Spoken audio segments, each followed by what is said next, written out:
'yan matan nan gaba ɗaya kun mayar da mu totuwar masara. Yau ku ɓamɓari nan gobe ku ɓantar can. Yanzu kuma da wani irin salon yaudara kika zo min? Baby Shamsu Tigo wanda zan aura ba shi nake so ba, kai nake so. Ni kike so kika ce ko? Kai nake so. Kan bala'i, ga wanda za a aura ga wanda ake so. Ni kuma ubanki zaki da ni? So kike na ci gaba da ɗumaman soyayyarki ina ci ko? Baby a san samuna na aure ka, iyayena wancan suke so na aura. Sai na ji wani bambara kwai.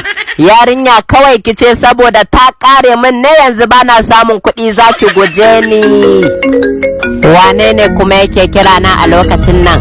Hello Oga. Na'am Shamsu Tigo, ina taya ka murna wannan aikin da ka nema ka samu. Kai haba Oga, ka ce aiki ya samu. Dama saboda wannan yarinyar na mika takadduna. Babu shakka aiki ya samu. Ka samu manajan Eco Bank, za a baka zazzafan mota ga kuɗi maƙudai masu yawa. Oga to aje a tambayo min gidan su Zifiriti, ita ce daidai da ni. Babu komai, kamar ka auri Zifiriti ne. Kan bala'i, na yi alkawari duk budurwar da na taɓa yaudara sai na bata naira miliyan 1 sannan na kai babanta aikin hajji.